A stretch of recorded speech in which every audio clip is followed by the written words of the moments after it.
Alors, il n'y a pas d'études là-dessus, mais je suis persuadée que les personnes qui regardent des animés sont beaucoup plus positives dans la vie. C'est peut-être utopiste, mais je vais développer mon hypothèse. Dans les animés, les émotions sont franches et mieux développées que dans les séries télé, où les acteurs sont souvent pas très bons à retransmettre les émotions qu'elles doivent véhiculer. En tout cas, pour ma part, j'ai beaucoup de mal à m'identifier à un acteur, qu'il soit bon ou mauvais, mais souvent quand même ils sont mauvais, qu'à un personnage d'animé. Je trouve souvent que les acteurs surjouent. Il faut dire aussi que les doubleurs sont très bons, que ce soit en français ou en japonais. Oui, j'acclame bien les doubleurs français. Sauf les doubleurs des méchants dans Nicky Larson.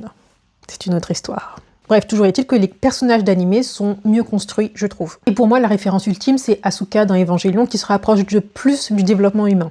Parce qu'elle parle de fierté, de solitude, elle veut être aimée mais sans perdre sa dignité. Dans le fait d'avoir le droit de craquer quand tu n'en peux plus, et ensuite de refaire surface, ça porte un vrai message d'espoir. Maintenant, on va aller au dark level de l'analyse. Si tu n'arrives pas à aller mieux en regardant des animés, avec des personnages qui font écho à ta vie, qui eux s'en sortent mais que toi tu restes bloqué, il va peut-être falloir que tu élargisses ce que tu regardes, ton entourage. Comme Vegeta qui a été conditionné pour être froid, distant et invincible, mais qui a été épargné par Krillin à la demande de Son Goku. Ce geste va ébranler pour toujours Vegeta, qui deviendra un allié. Et ce qui est intéressant avec Vegeta par exemple, c'est qu'il a une stratégie de momentanément s'allier à des terriens pour obtenir les boules de cristal, mais dès qu'il change d'environnement, dès qu'il arrive sur Terre et qu'il se donne cette mission-là, il découvre une autre manière de vivre, une autre manière d'exister, et ça le rend fou.